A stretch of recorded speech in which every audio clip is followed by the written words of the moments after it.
3 minutes. सब 0 over में 3.5 minute देते हैं। आप बोल देंगे, अब समय जो निर्धारित है। डेप्यूटी चेयरमैन सर, ये जो सेंट्रल आर्म पुलिस फोर्स का बिल आपने लाया है, ये आर्म फोर्स को वन अम्ब्रेला लॉ के अंदर लाने की आपकी कोशिश है।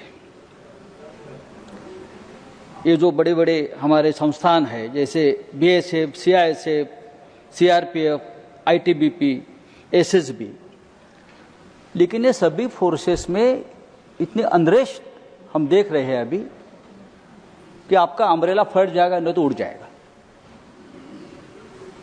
पूरा फोर्स में अनरेस्ट है।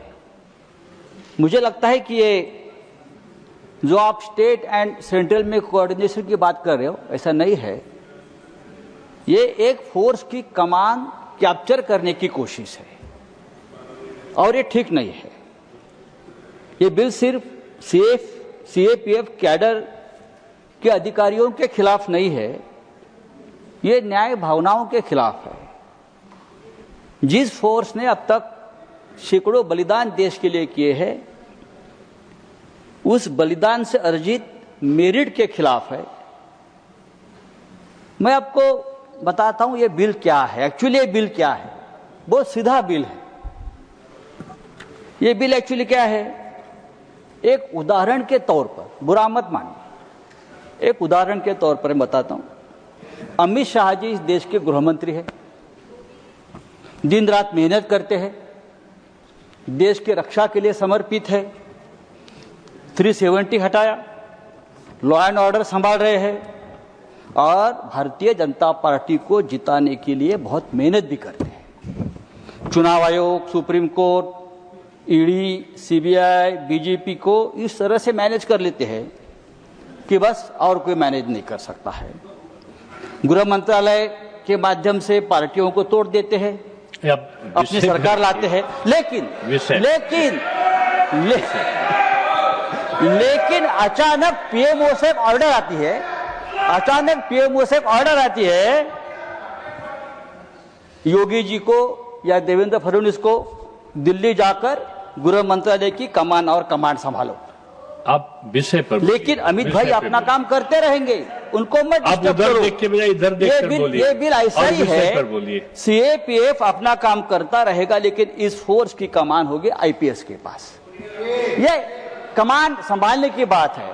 देखिए, अगर किसी एक मंत्रालय की कमान किसी और को दी जाती है तो वो कितना डिस्टर्ब हो जाएगा, पूरा विभाग, पूरी मिनिस्ट्री।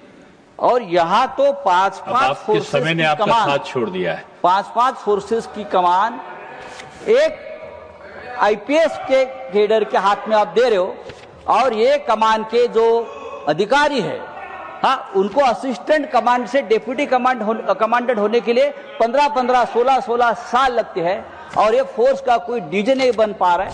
आप डीजी की पोस्ट बढ़ाइए, आप एडिशनल डीजी की पोस्ट बढ़ाइए। बहुत धन्यवाद। ये करिए, लेकिन फोर्स के ऊपर अन्याय मत करिए, क्योंकि यही फोर्स है जो ये संसद को, एयरपोर्ट्स, हम सबको हमारी सुरक्षा कर रहे हैं। सर, ये बहुत ही गंभीर बिल है और इसका खामियाजा हम सबको भुगतना पड़ेगा। अगर ये फोर्स में अनरेस्ट रहा तो ये बंदूकें जो उनके हाथ में है उसका दुरुपयोग भी हो सकता है। मैं आपको बताता हूं, बेसिकली डिमोरलाइज करने वाला बिल है, ये डिस्टर्ब करने वाला बिल है इतने बड़े फोर्स को। आपकी बात आ गई। हाँ, तो कृपा करके मैं सरकार को कहूंगा कि ये बिल आप सिलेक्ट कमेटी के पास भेज दीजिए। चर्चा बहुत हो चुकी है, उसका ऊपर पुनर्विचार होना चाहिए, क्योंकि ये बिल सामान्य बिल नहीं है, ये असामान्य बिल है। बहुत धन्यवाद।